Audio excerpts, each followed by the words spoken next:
Being on the pension is not your goal. The pension is Some people say never to sell an asset like property or Bitcoin. If you need to sell that asset so that you can leverage the cash to get alpha returns on something so you can get ahead in life, then you should definitely do that. This is a wake-up call to people. You need to be thinking about this. I sat down with my sister recently, talked about how much money she's got in super, her and her husband, are they gonna have enough money? Of course, I asked her, I said, have you even thought about this? No. The way things are going right now, they're so you're gonna have to make some drastic decisions today. And one of the things we came up with was, I'm Matthew Fraser, and this is Amazon Ecom Secrets. I'll be sharing with you the secrets that helped me go from millions in debt to an 8-figure entrepreneur.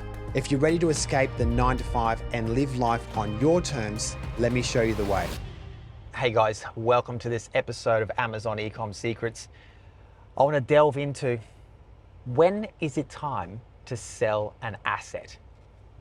When is the time? When is the right time? Well, I can tell you, Michael Saylor, when you were talking about Bitcoin, he says never ever sell your Bitcoin. But if you've got a health emergency, you're about to die or something, you need a heart transplant and you need the money, then you got to sell the Bitcoin, right? And this also, sort of before Bitcoin was even around, you would have heard all the property gurus talking about never ever sell property. Yeah, the wealthy never ever sell. But sometimes we just find ourselves in situations where we need to sell the asset to take the cash. Because if I give a property as an example, you might have a property that's gone up in value to the tune of $1 million. You might have a $200,000 loan on it. You're sitting on $800,000 worth of equity. And you could argue, okay, well, you should go to the bank and borrow against the asset. So you could take your loan, let's say from 200 up to 400 and pull out $200,000. But the problem with that is you've got to have the serviceability, which means you've got to be able to afford the repayments. And that's what the bank is going to count on if they're going to give you the extra $200,000. And sometimes that can pose a problem. And I want to share this story. The reason why I want to talk about this today is because, one, there's something that's happening in my life right now where I am actually going to sell an asset at this point, which is a commercial property. And I'll tell you the reasons why in a second. And there's also a lady who I met just this past week. I'm going to start with this story actually, because this is a bit more interesting. So I met this lady roughly a week ago, and I got talking to her about a range of things, including her financial situation, as I always end up doing. I just delve straight into people's financial situations, prying in. But it comes from a good place, and she was happy to share with me too that she has this property worth something like $600,000. She owes about $200,000, so she's sitting on $400,000 worth of equity. And I thought, oh, that's great. I'm thinking, oh, well, you could tap into that, because it started talking about, could she use some of that equity to get into more investments? And of course you can. You can use some of that money to go and buy different things. Maybe it's a business, maybe it's some other asset. But then she dropped this bombshell on me. And she said, Matthew, I've only got $44 in the bank. I was like, what? $44? Are you serious? She said, yes. And then it just dawned on me. I thought, you just sort of think that everything's going great, for people. And I can tell you, things aren't going great for people right now. The stat the other day, even on the news, was that 80% of people are in mortgage stress right now because of the high interest rates. And on top of that, the higher cost of living because of inflation, because the current Labor government is just useless at managing the budget, managing the economy of Australia. And so back to this lady, I said, wow, well, what wouldn't you look at doing something then? Because surely you can't be in a position where you've got $44 in the bank, you're a single parent, you've got 2 kids at home, there's bills that are just mounting. And so I said, look, why don't we do this? Come and see me, let's just sit down and work out what are some of the options for you. Because what I realized was that she's stuck in this position, she's got her blinkers on, and she just didn't know which part to navigate, right? And I know after talking to her, she said, look, I really love my property.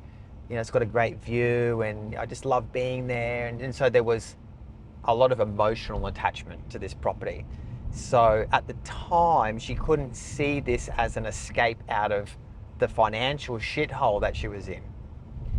And look, and I've been in this position myself where, as you probably know, we had this restaurant, I was in $1 million of debt, and we had residential properties. And we were of the school of thought that buy these properties and we're never going to sell them. We're just going to keep them for like 50 years and by then they're going to be, you know, $5 million, and we bought them for like 200 grand or something. But shit happens. And, you know, life throws you these curveballs. And for us, it was the roadworks, which meant the sales of the restaurant went down. We had to tap into other resources, other financial resources to get money in the door. And what was the easiest one to do? Sell assets. And so we sold some residential properties to help prop up the business. We didn't want to do it because we were emotionally, I guess, attached to these properties. It was also ingrained in us that we never sell properties, right? But like I said, life throws these curveballs at you and you're going to have to make decisions to help you today. And I can tell you, having now gone through that myself, and of course, there's always another property. So it's sell the assets, get yourself out of the financial hellhole that you could be in, so that you can now leverage that cash to prop you up and move on to something else. Now, of course, as I digress here back to what happened to me at the time was, you know, if I hadn't have gone through that, then I wouldn't have then found Amazon. I wouldn't have then gone on to become the biggest Amazon seller pretty much in Australia, selling all over the world, you know, to the tune of now $50 million plus. $50 million. I mean, it sounds insane. And I would never have thought that back then. And so as you can appreciate, if you're selling a couple of houses, and this is now 8 years ago or something, selling a couple of houses, but then fast forward 8 more years, I can say, yeah, if you sell the houses, but in the future, you're going to have a mansion and a car collection and commercial properties, you're going to be like, oh, okay, well, that makes sense. You know, I'm willing to do that. Sometimes the problem is when you're in the shithole, you don't know that, hey, things can get better in the future. Because if I just said to you, look, things are going to get better in the future if you do this, you'd be like, oh, okay, well, let's just do it. So back to this lady, it was just a matter of sitting down with her, talking about, and just laying out some options, you know, and I wasn't there to tell her what to do. It was just say, this is an option for you, this is an option for you, and it's up to you what you want to do. Now, she ultimately decided that, you know what, okay, if I can secure a 2-year lease in a rental property, because obviously she wants to not be kicked out every 6 months from a home, she wants to keep the children in a fairly stable environment, then she would do it, right? She would sell the property that she's currently in, realize the $400,000, and keep in mind too, it's owned or occupied, so she doesn't pay any tax on that. She puts the $400,000 in the bank. Now, straight away, she's now not having to, you know, stretch it because she's living week to week. And I tell you, I know what it's like living week to week. In fact, I know what it's like living week to week, but going backwards. That's even worse. At least with this lady, she doesn't have any other personal debt, right? I had credit cards and car loans and all sorts of things. I was in a real big problem. But she's in a good place in that sense, right? So she's going to increase her income by picking up some extra work, so she, you know, has better cash flow. And what we're now looking to do is use that $400,000 not to just stick in the bank and just wither it away over the next decade. In fact, don't put it in the bank, right? Essentially, because the bank's going to, you know, obviously the currency is deflating and it's worth less money, right? So putting it in the bank is the worst thing you could pretty much do. We need to put that money to work, right? And so the options are, and keep in mind too, she's got no superannuation at all, which is scary because she's in her mid-40s, same age as me. She's only got essentially 20 more years. And if she doesn't do something, she's gonna end up on the pension. Hey guys, I just want to break away from the episode for just one moment and let you know that I've just launched the Amazon Launchpad mini course. Now this is designed for people who want to get started on Amazon really fast. But guess what? I can get you launched your first product on Amazon with just 5 hours. You just have to click on the link below, join my community, and the course is absolutely free. All right, thanks guys, and back to the episode. And I can tell you, being on the pension is not your goal. I know people who are like, oh, I can't wait to get on the pension, just kick back. The pension is shit. That's for poor people, okay? And you don't want to be a poor person. In other words, you don't want to have to be struggling as a pensioner, begging the government for an extra bit of pension every year, you know, and they're like, oh, here's 3%, and they just like throw it at you. Here you go, peasant. That's not, you don't want to be in that position. So your goal is to be fully self-funded retiree and be completely not dependent on the government.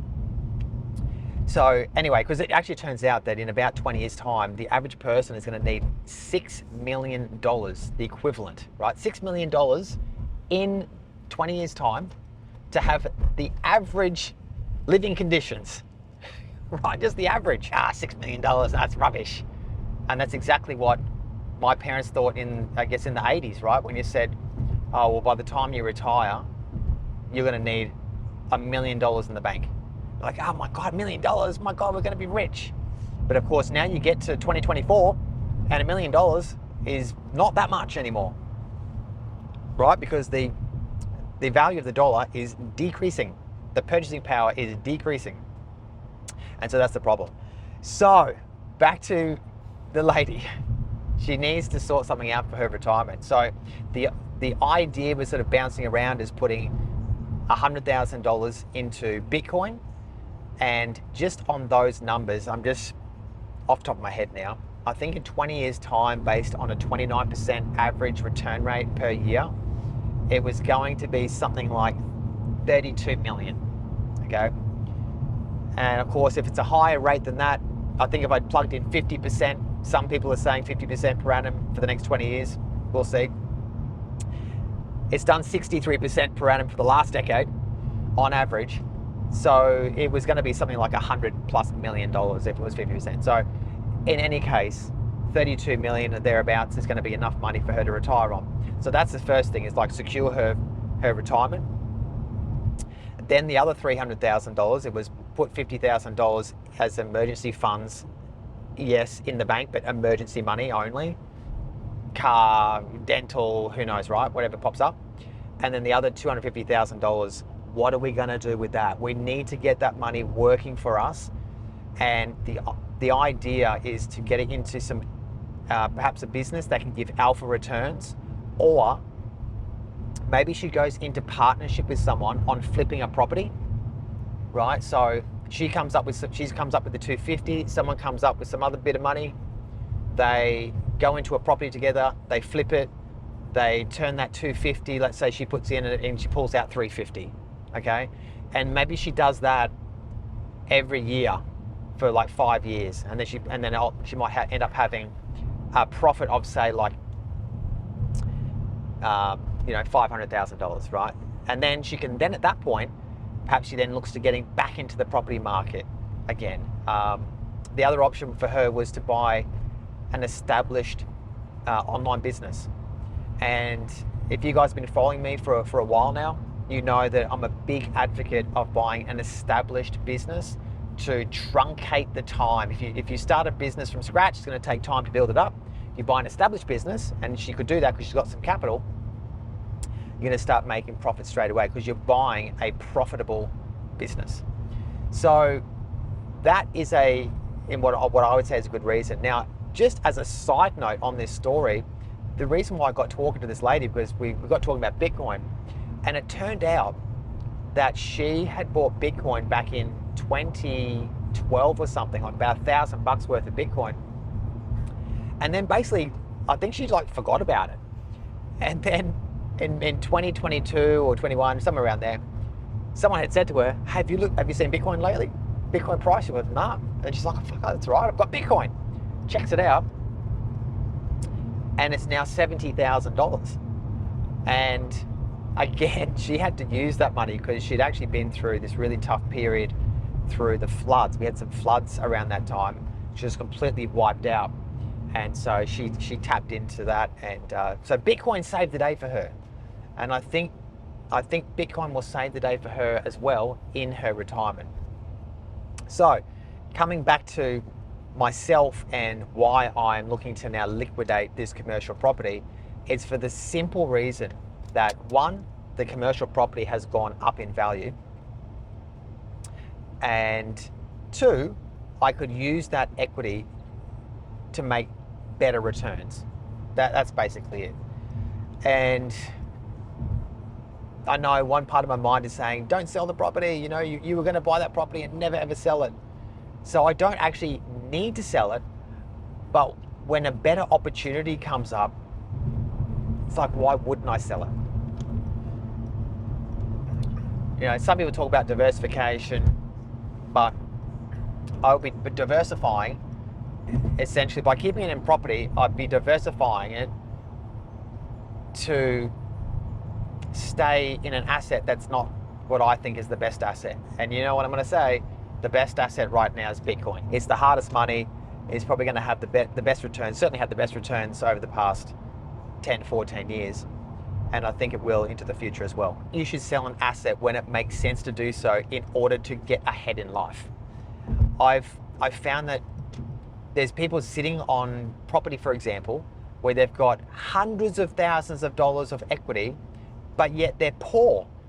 And I'm looking at it like, what are you doing?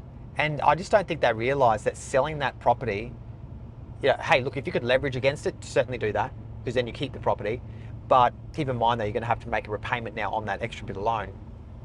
That loan, though, if it's for business purposes, it is tax deductible, the interest. But why wouldn't you liquidate, get the cash, and put that into something that's going to get you ahead? And I tell you why people don't do it, actually. One, they don't even know they can do it. Two, if they do know they can do it, they're scared shitless, right? They are thinking, oh my God, what if I sell this property, take the money and put it into a business, and the business fails? That could happen. There is absolutely no guarantee in life that you get a business and it's going to be successful. And I know the track record in business too is most small businesses don't last something like past 5 years. So you've got to really plan it out. You've got to understand what you're getting into. You definitely have to tap into mentors, into coaching, exactly in the space that you want to get into. So if you're thinking about buying, as an example, a YouTube channel, you would absolutely go and get some coaching on YouTube channels. If you're thinking about buying into an Amazon FBA business, you would go and get coaching from someone who's already successful in that space in Amazon FBA type businesses. It's as simple as that. And that will at least minimize the risk involved. Don't get attached to an asset. There's always more Bitcoin, there's always more property, there's always more vintage and luxury cars for you to go and buy. There's always more property, okay? And if you can see a way to maximize the money that's already sitting in that asset to get ahead, then you should definitely consider it. Look, I sat down with my sister recently and talked about how much money she's got in super, her and her husband, are they gonna have enough money? And of course I asked her, I said, have you even thought about this? No. They're mid-30s. This is a wake-up call to people. You need to be thinking about this. And I know, look, I'm a victim of it too, right? You go through your 20s, you think, oh, retirement's so long away, I don't even think about it. But I'm telling you, you have to start looking at the numbers. And the stats are that in 20 years' time, my sister's got 30 years. In 20 years' time for me, the average person is gonna need $6 million each, right, to have an average retirement. She's probably gonna need something like $10, $12 million in super, right, to live an average life. So the way things are going right now, they're fucked, okay? So you're gonna have to make some drastic decisions today. And one of the things we came up with was simply putting $50,000 into Bitcoin and just leaving it. And I've done the numbers on this. It will set them up to the tune, it's expected to, if history repeats, tens of millions of dollars. So look, they'll be fine. But seriously, guys, you've got to think about your retirement and making some moves now. Thanks for tuning into Amazon Ecom Secrets. If you enjoyed this episode, the best way to show your support is to give a 5-star review on Apple Podcast and Spotify, and make sure to subscribe on YouTube so you don't miss an episode. You can also find more at I'm Matthew Fraser on all social media platforms. Thanks so much. Take care.